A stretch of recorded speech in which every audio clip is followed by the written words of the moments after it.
8 আগস্টের মধ্যে নির্বাচনের তারিখ ঘোষণা করবেন প্রধান উপদেষ্টা, দিবেন জাতির উদ্দেশ্যে ভাষণ, বিভিন্ন দলের সঙ্গে বৈঠক। মাননীয় প্রধান উপদেষ্টা পরিষ্কারভাবে আমাদেরকে জানান যে আগামী অল্প কয়েকদিনের ভেতরে, এবং উনি ইঙ্গিত দেন যে জুলাই সনদের সাথে নির্বাচন কবে হবে, প্রক্রিয়া কি হবে, এগুলোর পরিষ্কার অফিশিয়াল ব্রিফিং উনার তরফ থেকে আমাদের জন্য এবং জাতির জন্য পরিষ্কার করে জানানো হবে। রাতে নয়, দিনের বেলাতেই হবে ভোট ঘোষণা সিইসি, নির্বাচনের আগে অবৈধ অস্ত্র উদ্ধার হবে জানালেন স্বরাষ্ট্র উপদেষ্টা। মাইলস্টোনে দগ্ধ আরও 2 জনের মৃত্যুতে প্রাণহানি বেড়ে 35, সুস্থ হয়ে বাড়ি ফিরেছে 2 শিক্ষার্থী, চিকিৎসা নিচ্ছেন 36 জন। সোমবার পর্যন্ত মাইলস্টোনে ক্লাস বন্ধ সহমর্মিতা জানাতে আসছেন অনেকেই, পাইলট তৌকিরের ত্রুটি দেখছেন না বিশেষজ্ঞরা। ভাড়া করা লোক দিয়ে দেশ চলতে পারে না মন্তব্য মির্জা ফখরুলের, রাজনৈতিক অর্থনৈতিক পরিবর্তনে গণতন্ত্রে ফেরার তাগিদ। ঐক্যবদ্ধ কমিশনের আলোচনায় গুরুত্বপূর্ণ অনেক বিষয় হারিয়ে যাচ্ছে বলছে জামায়াত, সংস্কার ছাড়া নির্বাচনে যাবে না এনসিপি। এবং ত্রাণের জন্য গাজা জুড়ে হাহাকার, প্রাণহানি বেড়ে 122, আকাশপথে ত্রাণ ফেরার প্রস্তুতি যুক্তরাজ্যে, বিক্ষোভে উত্তাল বিশ্ব।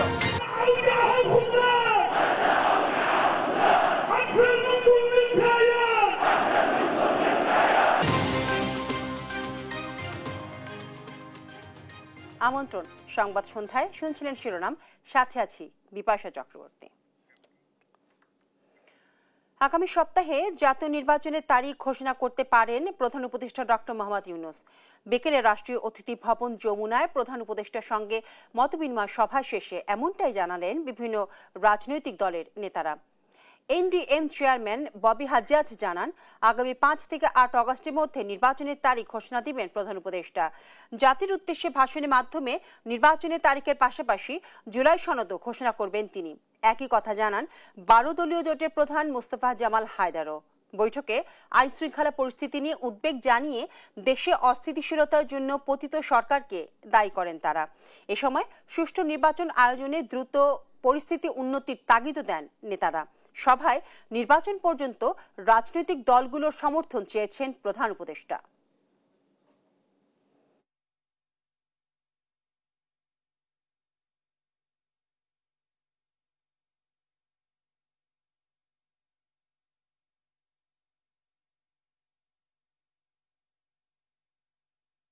মাননীয় প্রধান উপদেষ্টা আমাদেরকে আজকে আমাদের মিটিং এ বসে আমাদের সাথে প্রতিজ্ঞাবদ্ধ যে আগামী কয়েকদিনের ভেতরে, মানে জুলাই সনদ কবে প্রকাশিত হবে তার আগে, আমি 5 থেকে 8 আগস্ট ধরে নিচ্ছি, এর ভেতরে নির্বাচনী তারিখ, প্রক্রিয়া সবকিছু মাননীয় প্রধান উপদেষ্টা জাতির সামনে উন্মোচন করবেন।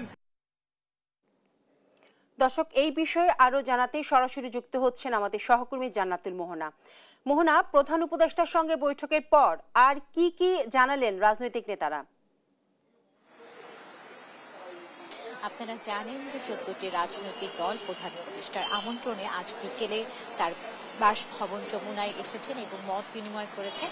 মত বিনিময়কালে যেসব বিষয়ে আলোচনা হয়েছে তার মধ্যে অন্যতম ছিল নির্বাচনের তারিখ, এবং ইতিমধ্যে জেনেছেন যে জানা গেছে যে 5 থেকে 8 আগস্টের মধ্যে যে কোনো দিন সুনির্দিষ্ট জাতীয় নির্বাচনের তারিখ ঘোষণা করতে যাচ্ছেন প্রধান উপদেষ্টা ডক্টর মোহাম্মদ ইউনূস। এছাড়া বিভিন্ন যারা রাজনৈতিক দল ছিল তারা বলেছেন শীঘ্রই প্রধান উপদেষ্টা জুলাই সনদ এবং যে তারিখ রয়েছে নির্বাচনের তারিখ নিয়ে জনগণের সম্মুখে ভাষণ দিবেন।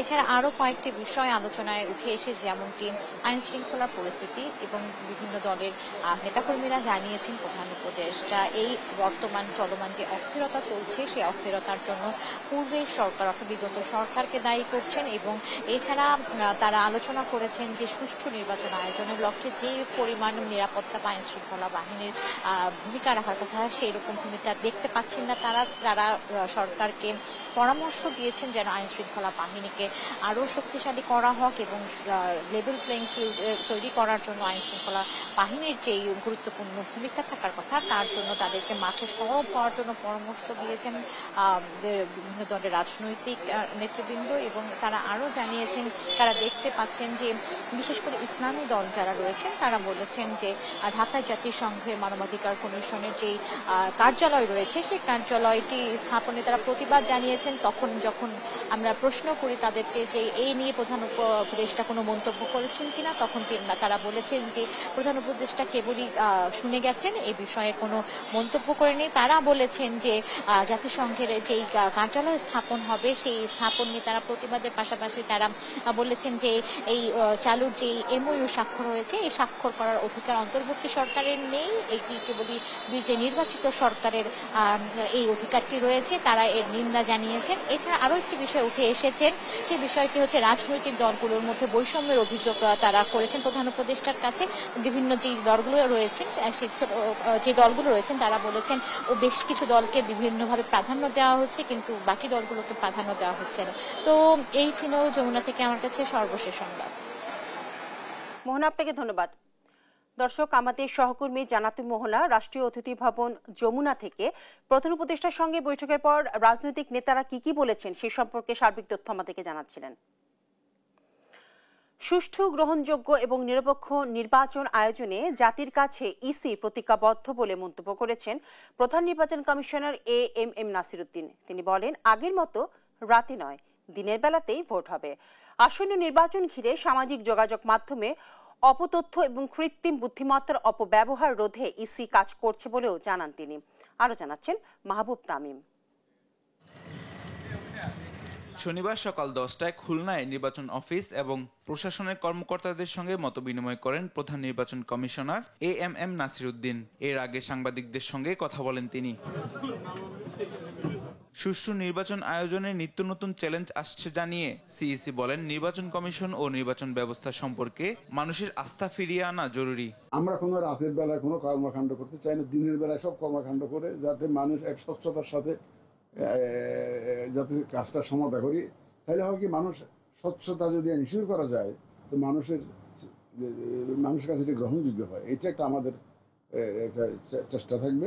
সামাজিক যোগাযোগ মাধ্যমে নির্বাচন নিয়ে ভুল তথ্য প্রচার করা হচ্ছে উল্লেখ করে তিনি বলেন, এসব ভুল তথ্য ও কৃত্রিম বুদ্ধিমত্তার অপব্যবহার নিয়ন্ত্রণ বড় চ্যালেঞ্জ। এত মিসইনফরমেশন এবং ডিসইনফরমেশন এর মাধ্যমে সার্কুলেট করে দিয়েছে, এটা অস্ত্রের চাইতেও মারাত্মক।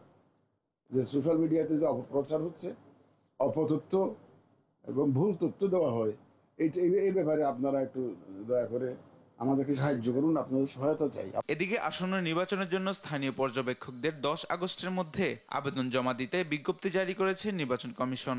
নির্বাচন পর্যবেক্ষণ নীতিমালা 2025 অনুসারে পর্যবেক্ষক সংস্থা হিসেবে নিবন্ধনের জন্য আবেদন করতে পারবে বেসরকারি সংস্থাগুলো। মাহবুব তামিম, নিউজ ডেস্ক, দেশ টিভি। নির্বাচনের আগেই থানা থেকে লুট হওয়া অস্ত্র উদ্ধার করা হবে বলে জানিয়েছেন স্বরাষ্ট্র উপদেষ্টা জাহাঙ্গীর আলম চৌধুরী।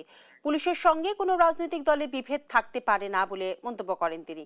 শনিবার নারায়ণগঞ্জ জেলা পুলিশ লাইন্স পরিদর্শন শেষে একথা বলেন স্বরাষ্ট্র উপদেষ্টা। সহকর্মী বিল্লাল হোসাইনের তথ্য এবং ছবিতে আরো জানাচ্ছেন মাকদুরা মিতি। শনিবার নারায়ণগঞ্জ জেলা পুলিশ লাইন্স পরিদর্শন করেন স্বরাষ্ট্র উপদেষ্টা জাহাঙ্গীর আলম চৌধুরী। পরে কথা বলেন সাংবাদিকদের সঙ্গে। আমাদের ডিরেকশন যেই ঘটনা ঘটে, জুলাই গণ অভ্যুত্থানের ঘটনায় হওয়া গণহত্যা মামলার তদন্ত প্রসঙ্গে তিনি বলেন, নিরপরাধ ব্যক্তি যেন শাস্তি না পায় তার নিশ্চিত করতেই তদন্তে সময় লাগছে। সুষ্ঠু তদন্ত শেষে নির্ভরযোগ্য অভিযোগপত্র দেয়া হবে। নিরপরাধ ব্যক্তি যেন কোনো অবস্থায় শাস্তির আওতায় না আসে, এই জন্য আমাদের কিন্তু এটা আরো বেশি ভাবে দেখতে হয়। অনেকে নিজেদের স্বার্থ সিদ্ধির জন্য অনেকে কিন্তু কিছু নিরীহ লোকের নাম দিয়ে দিছে, এই জন্য কিন্তু সময়টা বেশি লেগে যায়। জাতীয় নির্বাচনের আগে জুলাই আগস্টে থানা থেকে লুট হওয়া সব অস্ত্র উদ্ধার করার কথাও জানান উপদেষ্টা। যেহেতু আমরা সব অস্ত্রগুলি এখনো উদ্ধার করতে পারি নাই, আমরা অস্ত্রগুলি উদ্ধার করার চেষ্টা করতেছি এবং আল্লাহ দিলে হয়তো ইলেকশনের আগে আরো অনেক অস্ত্র উদ্ধার হয়ে যাবে এবং ইলেকশনটা যেন আপনাদের সহযোগিতায়, জনগণের সহযোগিতায় ভালোভাবে হতে পারে, এই জন্য আমরা অবশ্যই চেষ্টা করব। পুলিশের সঙ্গে রাজনৈতিক দলের বিভেদ থাকতে পারে না জানিয়ে স্বরাষ্ট্র উপদেষ্টা বলেন, সব দলের সহযোগিতা পেলে নির্বাচন সহজ হবে। ওটা সত্যিটা প্রকাশ করে দেওয়া। মাকদুরা মিতি, নিউজ ডেস্ক, দেশ টিভি। 5 দিন মৃত্যুর সঙ্গে লড়াই করে হার মানল জারিফ এবং মাসুমা। মাইলস্টোন ট্র্যাজেডির 6ষ্ঠ দিনে মৃত্যুর কোলে ঢলে পড়ে তারা।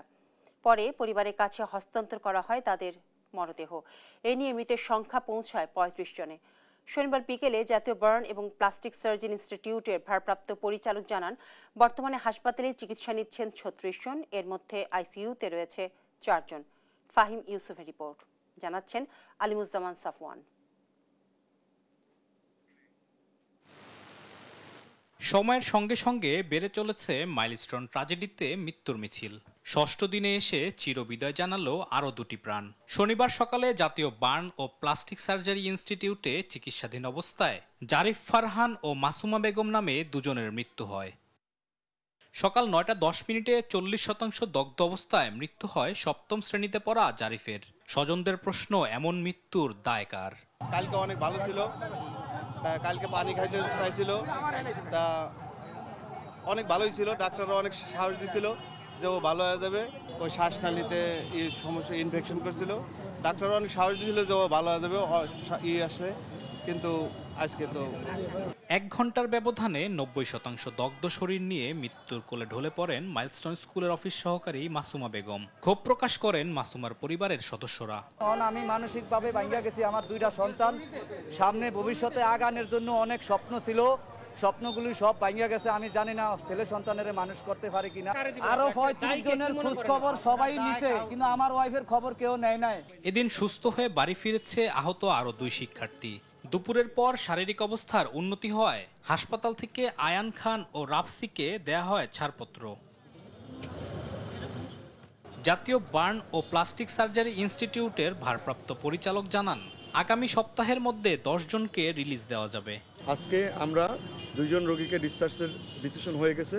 আমাদের আরো অন্তত আগামী সপ্তাহের মধ্যে আমরা আশা করছি আরো 10 জনকে অন্তত আমরা রিলিজ দিতে পারবো। মাইলস্টোনের দুর্ঘটনায় আহতদের জাতীয় বার্ন ও প্লাস্টিক সার্জারি ইনস্টিটিউটে সরকারি খরচে চিকিৎসা দেওয়া হচ্ছে বলেও জানান ভারপ্রাপ্ত পরিচালক। সমস্ত কিছুই সরকারিভাবে আমরা ব্যবস্থা নিচ্ছি। আলিমুজ্জামান সাফওয়ান, দেশ টিভি, ঢাকা। মাইলস্টোন ট্র্যাজেডিতে দগ্ধদের চিকিৎসা চলছে জাতীয় বার্ন ইনস্টিটিউটে। এ নিয়ে আরো জানাতে সরাসরি যুক্ত হচ্ছেন সহকর্মী তারেক মাহমুদ সুজন। তারেক, দগ্ধদের বিষয়ে সর্বশেষ কি জানালো কর্তৃপক্ষ, আমাদেরকে জানাবেন।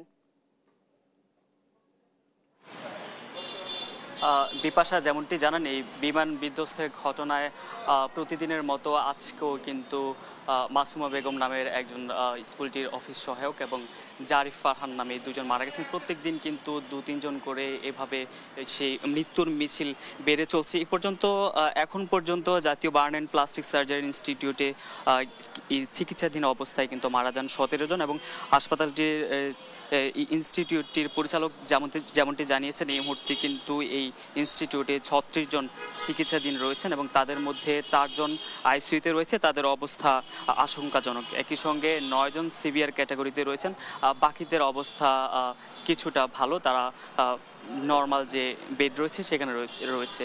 একই সঙ্গে আজকে কিন্তু 2 জনকে এই বার্ন ইনস্টিটিউট থেকে ছাড়পত্র দেওয়া হয়েছে তাদের শারীরিক অবস্থা উন্নতি হওয়ার কারণে। একই সঙ্গে এই ইনস্টিটিউটটির পরিচালক আমাদেরকে যেমনটি জানিয়েছেন, আগামী সপ্তাহের মধ্যে কিন্তু পর্যায়ক্রমে আরও 10 জনকে ছাড়পত্র দেয়া যাবে। তো আমরা যেমনটি জানি, এই মুহূর্তে কিন্তু এই বার্ন ইনস্টিটিউট সহ সিএমএইচ সহ অন্যান্য হসপিটালগুলোতে কিন্তু প্রায় 150 আহত কিন্তু চিকিৎসাধীন রয়েছেন এবং এখন আজ পর্যন্ত 35 জন মৃত্যুর খবর কিন্তু আমরা জানতে পেরেছি। এছাড়া কিন্তু যে সিঙ্গাপুর, চীন এবং ভারতের যে চিকিৎসক দল রয়েছে তারা কিন্তু রোগীদের খোঁজ খবর নিচ্ছেন এবং নানা পরামর্শ দিচ্ছেন। হসপিটালটির পরিচালক, ইনস্টিটিউটের পরিচালক যেমনটি জানিয়েছেন, তাদের থেকে নানা পরামর্শ নিয়ে তাদের যে পরামর্শগুলো মনে হয় তাদের চিকিৎসায় উন্নতি হবার মতো, সেই পরামর্শ কিন্তু তারা বোর্ডের সিদ্ধান্ত অনুযায়ী নিয়ে যাচ্ছেন এবং তারা সর্বোত্তম চেষ্টা করছেন আর যেন সেই মৃত্যুর সংখ্যা না বাড়ে এবং সবাই যাতে সুস্থ হয়ে বাড়ি ফিরতে পারে। তো এই ছিল জাতীয় burn and plastic surgery institute থেকে আমার কাছে সবশেষ। বিপাশা। তারেক, আপনাকে ধন্যবাদ। দর্শক, আমাদের সহকর্মী তারেক ছিলেন জাতীয় বার্ন ইনস্টিটিউটে, সেখানে দগ্ধদের সর্বশেষ তথ্য জানাচ্ছিলেন আমাদেরকে। আগামীকাল খুলছে না মাইলস্টোন স্কুল অ্যান্ড কলেজ। সোমবার পর্যন্ত ছুটি বাড়িয়েছে কর্তৃপক্ষ। এদিকে হতাহতের প্রতি সমমর্মিতা জানাতে বিমান দুর্ঘটনার ৬ষ্ঠ দিনেও ঘটনাস্থলে ছুটে আসেন অনেকেই। আর এমন ঘটনা এড়াতে আগে থেকেই সরকারকে প্রস্তুতি রাখার আহ্বান জানান বিএনপির যুগ্ম মহাসচিব হাবিবুন নবী খান সোহেল। আরো জানাচ্ছেন মোহাম্মদ আলাউদ্দিন। বিমান বাহিনীর যুদ্ধবিমান বিধ্বস্তের ৬ষ্ঠ দিনেও মাইলস্টোন স্কুল অ্যান্ড কলেজে দেখা যায় শত শত মানুষের ভিড়। ঘটনাস্থল দেখতে ঢাকা সহ আশপাশের এলাকা থেকে এসেছেন অনেকে। তাদের কারো চোখে মুখে বিষণ্ণতার ছাপ, আবার কেউ নিহতদের স্মরণে আবেগপ্রবণ হয়ে পড়েন। সহমর্মিতা জানিয়ে তারা বলেন, এমন হৃদয় বিদারক ঘটনায় শোকাহত পুরো জাতি। বলার মতো কোনো ভাষা নেই। অতএব মর্মাহত অবস্থা দেখে খুব কষ্ট লাগতেছে। এখন তো তেমন কিছু দেখা যায় না, ফেসবুকেরটাই বেশি খারাপ লাগছে আর কি। তখন তো আগুন তো ধাও ধাও করে জ্বলছে। লোকজন আশেপাশে আসছে দেখার জন্য, একটু শোক প্রকাশ করার জন্য। ঘটনাস্থল পরিদর্শন করেছেন বিএনপির যুগ্ম মহাসচিব হাবিবুন নবী খান সোহেল। যে কোনো দুর্ঘটনার পরই কর্তৃপক্ষের টনক নড়ে মন্তব্য করে তিনি বলেন, ভবিষ্যতে এমন ঘটনা এড়াতে আগে থেকেই সরকারকে প্রস্তুতি রাখতে হবে। অসহায়ভাবে নিজের জীবন দেওয়া ছাড়া জনগণের কিছু করার নাই, কিন্তু আমরা তো আগে ভাগে কিছু ব্যবস্থা নিতে পারি, নেওয়া উচিত। এই বিষয়গুলো আমাদের মনে হয় মাথায় রাখা উচিত, কোনো ঘটনা ঘটার আগে যাতে আমাদের ব্যবস্থাগুলো নেওয়া থাকে। এদিকে রোববার থেকে একাডেমিক কার্যক্রম শুরুর ঘোষণা থাকলেও তা পিছিয়েছে মাইলস্টোন কর্তৃপক্ষ। সোমবার পর্যন্ত বন্ধের ঘোষণা দিয়েছে তারা। শোকের ছায়ায় ঢেকে গেছে উত্তরা মাইলস্টোন কলেজ এলাকা। দুর্ঘটনার জায়গাটি পরিণত হয়েছে শোকস্মৃতির এক নীরব প্রতীক হিসেবে। জায়গাটি দেখতে প্রতিদিন ছুটে আসছে শত শত মানুষ। ঘটনাস্থলে দাঁড়িয়ে সবার চোখে একটি প্রশ্ন, এ কেমন নির্মমতা, এ কেমন মৃত্যু। মোহাম্মদ আলাউদ্দিন, দেশ টিভি, ঢাকা। মাইলস্টোনে বিমান দুর্ঘটনায় অকালেই ঝরে যায় নিষ্পাপ কিছু প্রাণ, সামনে রেখে গেছে বেশ কিছু প্রশ্ন। শাহজালাল বিমানবন্দরে রানওয়ে থেকে উড্ডয়নের কয়েক মিনিট পরেই বিধ্বস্ত হয় F-7 যুদ্ধ বিমানটি। সোশ্যাল মিডিয়া থেকে রাজনৈতিক মহলে প্রশ্ন উঠেছে, কিভাবে ঘটল এত বড় দুর্ঘটনা? সেই প্রশ্নের উত্তর খুঁজেছেন সহকর্মী আলিমুজ্জামান সাফওয়ান।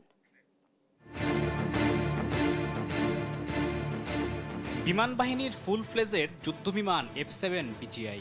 এটি চীনের চেংদু J-7 যুদ্ধবিমানের রপ্তানি সংস্করণ, যা শত্রুপক্ষকে ধাওয়া করা কিংবা যুদ্ধক্ষেত্রে ইন্টারসেপ্টর হিসেবে ব্যবহৃত হয়।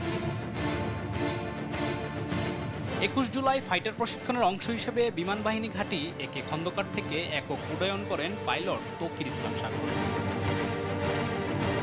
ঢাকার আকাশে কয়েক মিনিট উড়ার পর যান্ত্রিক ত্রুটি দেখা দেয় F-7 যুদ্ধ বিমানটিতে। এ সময় পাইলট ঢাকা বিমানবন্দরে সর্বোচ্চ গতিতে ফিরে আসার চেষ্টা করলেও উচ্চতা হারিয়ে মাইলস্টোন কলেজে বিধ্বস্ত হয় বিমানটি। মর্মান্তিক এই দুর্ঘটনার পর পাইলটের দক্ষতা নিয়ে প্রশ্ন উঠেছে নানা মহলে। তবে যুদ্ধ বিমান পরিচালনার সকল ধাপ অতিক্রম করেই F-7 জঙ্গি বিমানের ককপিটে বসেছিলেন বৈমানিক তৌকির ইসলাম সাগর। F-7 ফ্লাই করার আগে ওকে আরো অন্তত দুটো বিমান ফ্লাই করে আসতে হয়েছে। এটা তার প্রথম সোলো ফ্লাইট F-7 BGI বিমানে ছিল, কিন্তু তার মানে কিন্তু এই না যে সে জীবনে কখনো সোলো ফ্লাই করেনি। সে আগে যেগুলো ফ্লাই করেছে সেগুলোতে সে সোলো ক্লিয়ারেন্স নিয়েছে, সোলো ক্লিয়ারেন্স নিয়ে তারপরে সে ফ্লাই করতে এসেছে। F-7 হচ্ছে একটা ফুল ফ্লেজেড ফাইটার, যেটা দিয়ে অপারেশন করা সম্ভব, ইন্টারসেপশন করা সম্ভব। একটা ফাইটার যা যা করার জন্য কেপেবল, F-7 দিয়ে সব করা সম্ভব। যুদ্ধক্ষেত্রে সবচেয়ে মেধাবী ও চৌকসদের পাইলট হিসেবে প্রশিক্ষিত করা হয় বলে জানান সাবেক সেনা পাইলট ও প্রশিক্ষক অবসরপ্রাপ্ত কর্নেল সোহেল রানা। প্রত্যেকটা জায়গায় তাদেরকে পুঙ্খানুপুঙ্খভাবে তাদেরকে চেক করা হয়, তাদের মানসিক স্বাস্থ্য, তাদের শারীরিক স্বাস্থ্য, তাদের অন্যান্য ডিসিপ্লিন এবং অ্যাটিটিউড সবকিছু প্রতি মুহূর্তে পর্যবেক্ষণ করা হয়, তাদের ডাক্তারি পরীক্ষা সবসময় করা হয়। বিমান দুর্ঘটনার আশঙ্কায় একজন ফাইটার বিমানের পাইলটের তাৎক্ষণিক করণীয় নির্ধারণে সর্বোচ্চ দক্ষতার সাথে প্রশিক্ষণ দেয়া হয়। আমাদের যে প্র্যাকটিস করি, এমার্জেন্সি প্র্যাকটিস, এই যে ফায়ার হলে কি হবে, কন্ট্রোল লস হলে কি হবে, ইজেকশন করতে গেলে কি করতে, এগুলা কিন্তু রিহার্সাল হয় সকালবেলা ফ্লাইং। প্রত্যেক দিন, একদিন না, প্রত্যেক দিন ইন্সট্রাক্টর স্টুডেন্টদেরকে প্রশ্ন করে, প্রত্যেকদিন প্রশ্ন করে।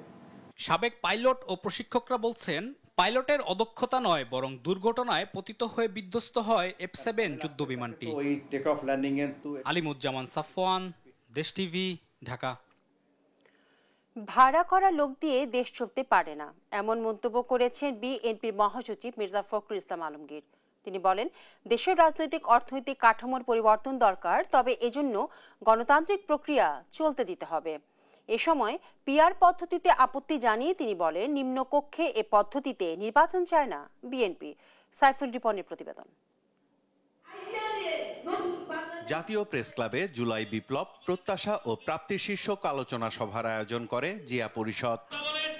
প্রধান অতিথির বক্তব্যে বিএনপি মহাসচিব মির্জা ফখরুল ইসলাম আলমগীর বলেন, দেশে এখন জগা খিচুড়ি অবস্থা চলছে, ভাড়া করা লোক দিয়ে দেশ চালানো সম্ভব নয়। কয়েকজন ব্যক্তিকে দেশ বিদেশ থেকে ভাড়া করে নিয়ে এসে কি দেশ চালানো যায়? যায় না। আমাদের সাধারণ মানুষ তো বোঝেই না যা আনুপাতিক হারের নির্বাচনটা কি। জনগণ ভোট দেবে, যে দলটি সবচেয়ে বেশি ভোট পাবে তারা তাদের নমিনেশন দেবে পার্লামেন্টে যাওয়ার। এতে করে আমাদের দেশের সাধারণ মানুষ যারা তাদের এলাকাতে একজন নেতা চায়, প্রতিনিধি চায়, তার কাজগুলো করার জন্য সে একজন নেতৃত্ব খোঁজে, সেটা কোনো মতেই সম্ভব হবে না। এর আগে রাজধানীর সিরডাপ মিলনায়তনে সাবেক তত্ত্বাবধায়ক সরকারের উপদেষ্টা ডক্টর হোসেন জিল্লুর রহমানের লেখা গ্রন্থ প্রকাশ ও আলোচনা সভায় যোগ দিয়ে বিএনপি মহাসচিব বলেন, সবকিছু রাতারাতি বদলে দেয়া সম্ভব নয়। বর্তমান যে রাষ্ট্র কাঠামো আছে এর গুণগত পরিবর্তন দরকার, কিন্তু এটা একদিনে রাতারাতি কোনো পক্ষে সম্ভব নয়। আপনার এটার একটা প্রক্রিয়া দরকার এবং সেই প্রক্রিয়াটা হচ্ছে গণতান্ত্রিক প্রক্রিয়া। আপনাকে গণতন্ত্রকে চলতে দিতে হবে তার নিজস্ব গতিতে। এটাকে আমি এইভাবে ঠিক করব, এটাকে এইভাবে ঠিক করব, এটাতে গণতন্ত্র ঠিক হয় না। গণতন্ত্রকে জনগণকে তার অধিকার প্রয়োগ করতে দিতে হবে, তার ভোট দিয়ে সে প্রতিনিধি তৈরি করবে। এদিকে রাজধানীর আগারগাঁওয়ে ডায়ালগ অন পলিটিক্যাল ম্যানিফেস্টোতে অংশ নিয়ে বিএনপির স্থায়ী কমিটির সদস্য আমির খসরু মাহমুদ চৌধুরী বলেন, দেশের রাজনৈতিক অর্থনৈতিক সব ক্ষেত্রেই যত সংস্কার হয়েছে তা বিএনপির শাসনামলেই হয়েছে। শেখ হাসিনা পলায়ন করার পরে বাংলাদেশের জনগণের মনোজগতে যে বিশাল পরিবর্তন আসছে, সেই পরিবর্তন যারা ধারণ করতে পারবে না, যে রাজনৈতিক দল ধারণ করতে পারবে না, যে রাজনীতিবিদ ধারণ করতে পারবে না, তাদের কোনো রাজনৈতিক ভবিষ্যৎ নাই। সাইফুল রিপন, দেশ টিভি, ঢাকা। ঐক্যমত্য কমিশনে ঘন্টার পর ঘন্টা আলোচনা চলছে, তবে যেসব বিষয়ে অগ্রাধিকার পাওয়া দরকার পাচ্ছে না বলে মন্তব্য করেছেন জামায়াতে ইসলামের আমির ডক্টর শফিকুর রহমান। শনিবার বিকেলে রাজধানীর চীন মৈত্রী সম্মেলন কেন্দ্রে জুলাই শহীদদের স্মরণ সভায় যোগ দিয়ে তিনি একথা বলেন। আপাতত কয়েকদিন সব আলোচনা বন্ধ রেখে জুলাই সনদ প্রণয়নের তাগিদ দিয়ে জামায়াতের আমির বলেন, অন্তর্বর্তী সরকারের পক্ষে বিচার কাজ পুরোপুরি শেষ করা সম্ভব নয়। জামায়াত অন্যায় আর অযৌক্তিক বিচার চায় না বলেও জানান তিনি।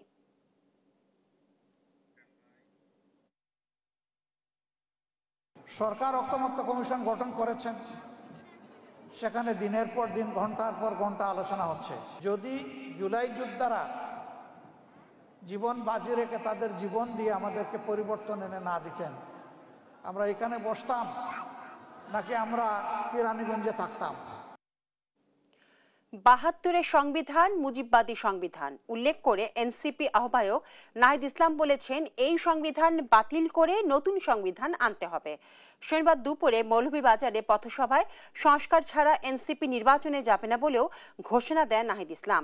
সহকর্মী সালে এরাহি কুটির রিপোর্ট জানাচ্ছেন শামীম হোসেন। জাতীয় নাগরিক পার্টি এনসিপির জুলাই পদযাত্রা শনিবার মৌলভীবাজারে পৌঁছায়। পদযাত্রা শেষে দুপুরে শহরের বেরিরপাড় এলাকায় পথসভায় বক্তব্য রাখেন কেন্দ্রীয় নেতারা। বক্তব্যে এনসিপির আহ্বায়ক নাহিদ ইসলাম বলেন, ৭২-এর সংবিধান মুজিববাদী সংবিধান, এই সংবিধান বাতিল করে নতুন সংবিধান আনতে হবে। আমাদের একটি নতুন সংবিধান প্রয়োজন, যেই সংবিধানে বাংলাদেশের মানুষের মানবাধিকারের কথা লেখা থাকবে। ৭২-এর সংবিধান ছিল বাংলাদেশের মুক্তিযুদ্ধকে, বাংলাদেশের স্বাধীনতা সংগ্রামের আকাঙ্ক্ষাকে নষ্ট করে দিয়ে মুজিববাদী সংবিধান প্রতিষ্ঠা করার চক্রান্ত। প্রবাসীদের ঘামেই দেশের অর্থনীতি ঘুরছে মন্তব্য করে নাহিদ বলেন, প্রবাসীদের ভোটাধিকার নিশ্চিত করতে বিচার ও সংস্কার ছাড়া এনসিপি কোনো নির্বাচন মানবে না বলেও ঘোষণা দেন তিনি।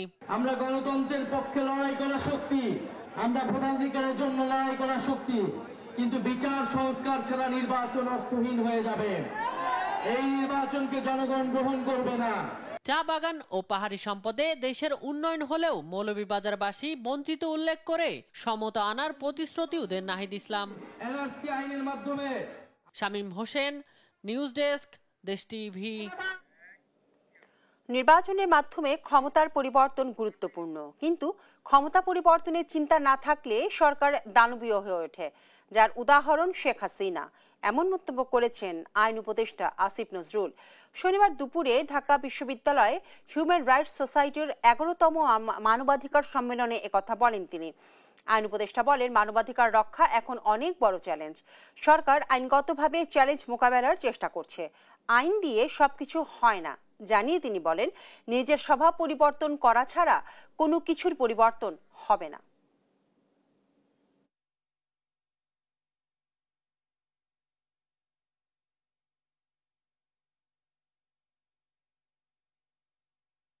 স্মুথ ট্রানজিশন অফ পাওয়ার থাকলে একটা অ্যাকাউন্টেবিলিটি থাকে। আমাদের দলগুলোর প্রত্যেকের তো সমস্যা আছে। সে যেমন চিন্তা করে 5 বছর পর আমি ক্ষমতা হারাবো, ওই ভয়ে হলেও সে খারাপ কাজ কম করে, মানবাধিকারের ভায়োলেশন কম করে, রইস হয়ে করে। যখন ওই ভয়টা চলে যায় তখন কি দানবে পরিণত হয়, সেটা আওয়ামী লীগের ফ্যাসিস্ট আমল থেকে আমরা বুঝতে পারি। 24 ঘন্টার ডেঙ্গুতে আক্রান্ত হয়ে 3 জনের মৃত্যু হয়েছে। এ সময়ে 331 জন হাসপাতালে ভর্তি হয়েছেন। শনিবার স্বাস্থ্য অধিদপ্তরের এক সংবাদ বিজ্ঞপ্তিতে এই তথ্য জানানো হয়। এতে বলা হয়, মারা যাওয়া 3 জনই পুরুষ ছিলেন।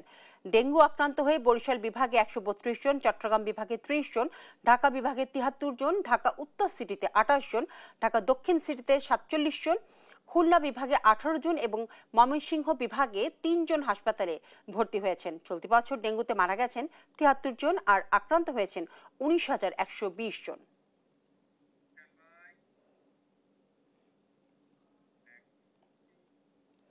পাবনার বেড়া উপজেলায় তারাপুরে মসজিদ নির্মাণকে কেন্দ্র করে দুপক্ষের সংঘর্ষে হাফিজুর রহমান হাফিজ নামে এক যুবকের মৃত্যু হয়েছে। শনিবার দুপুরে বগুড়া শহীদ জিয়াউর রহমান মেডিকেল কলেজ হাসপাতালে তার মৃত্যু হয়।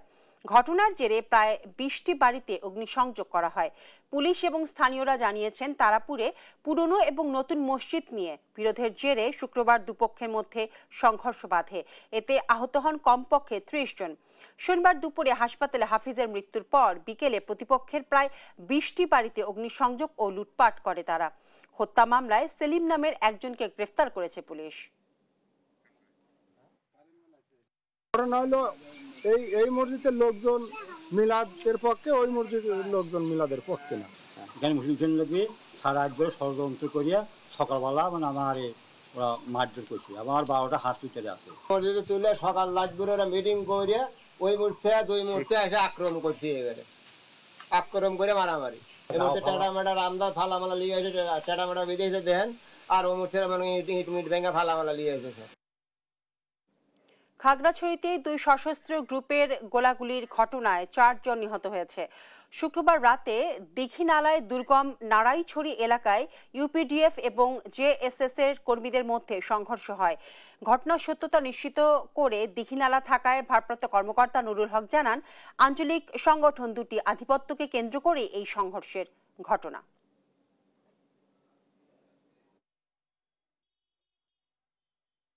কয়জন? 4 জন নিহত। ও, এটা কি দুর্গম এরিয়া না ভাইয়া? জি, খুবই দুর্গম এরিয়া, খুবই রিমোট এরিয়া। সেখানে ওই আঞ্চলিক সংগঠন আধিপত্য বিস্তারকে কেন্দ্র করে এটা ঘটনা ঘটেছে। আপনারা এই স্পটে যেতে পারছেন না কেন? আমরা সেখানে দুর্গম এরিয়া এবং দুই পক্ষ এখনো মুখোমুখি অবস্থানে, যে কোনো সময় আবারও লাগতে পারে। ধন্যবাদ। বঙ্গোপসাগরে সৃষ্ট নিম্নচাপের প্রভাবে দেশের দক্ষিণাঞ্চলের উপকূলীয় জেলাগুলোতে টানা বৃষ্টি এবং অস্বাভাবিক জোয়ারে প্লাবিত হয়েছে নিম্নাঞ্চল। নিম্নচাপের প্রভাবে পটুয়াখালী, কলাপাড়া, গলাচিপা, রাঙাবালি সহ অন্তত 10টি গ্রাম প্লাবিত হয়েছে। নোয়াখালীর নিঝুম দ্বীপের প্রধান সড়ক এবং বাজার পানিতে তলিয়ে গেছে। চাঁদপুরের মেঘনায় পানি বিপদসীমার 21 সেন্টিমিটার উপর দিয়ে প্রবাহিত হচ্ছে। এতে হাইমচরের চরভাঙা এবং আশেপাশের এলাকা প্লাবিত হয়েছে। বরিশালের কীর্তনখোলায় পানি বেড়ে নগরীর নিম্নাঞ্চলে রাস্তাঘাট ও বাড়ি তলিয়ে গেছে। পানির তোড়ে কক্সবাজারের টেকনাফে মেরিন ড্রাইভ সড়কের 10টি স্থানে দেখা দিয়েছে ভাঙন। এদিকে দেশের সব সমুদ্র বন্দরকে 3 নম্বর সতর্ক সংকেত দিয়েছে আবহাওয়া অধিদপ্তর।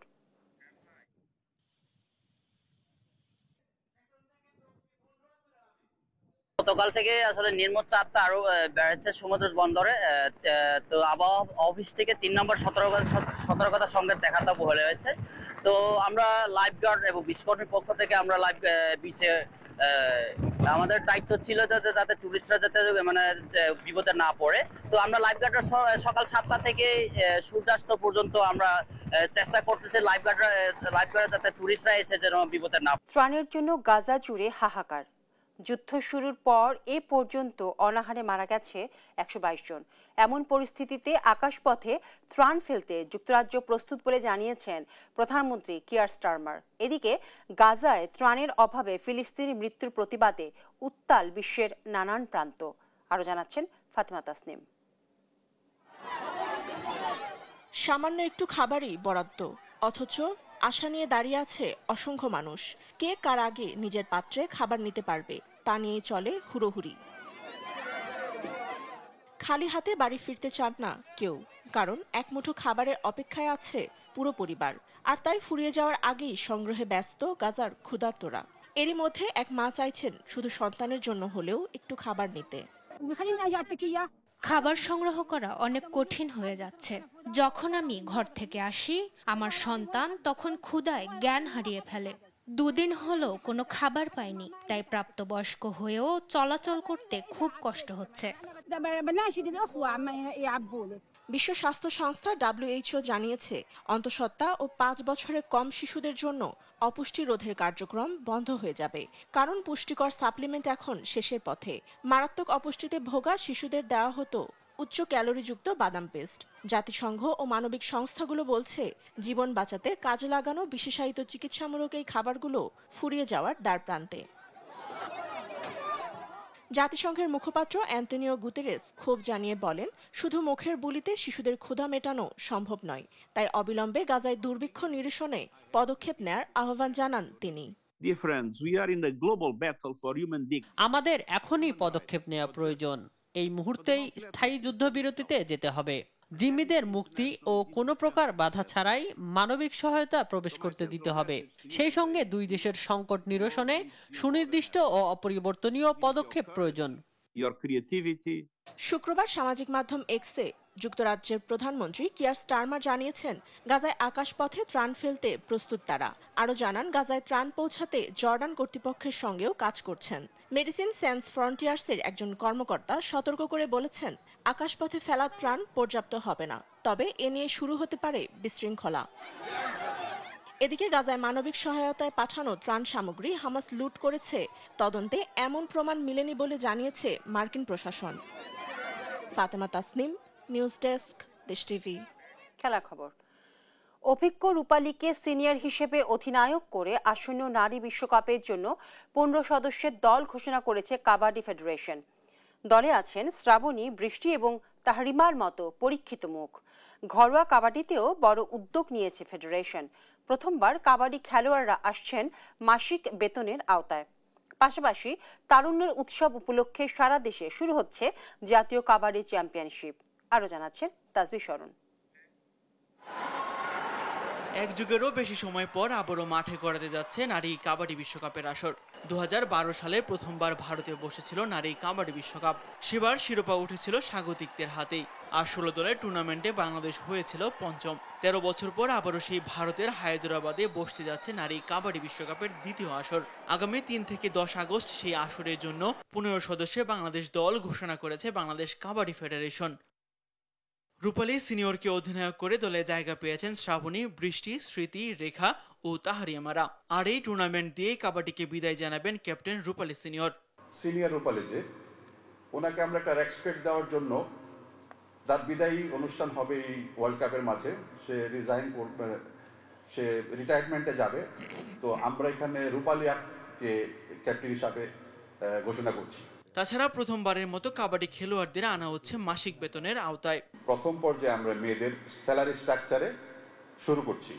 এই প্রথম বাংলাদেশে কাবাডিতে এটা শুরু হচ্ছে।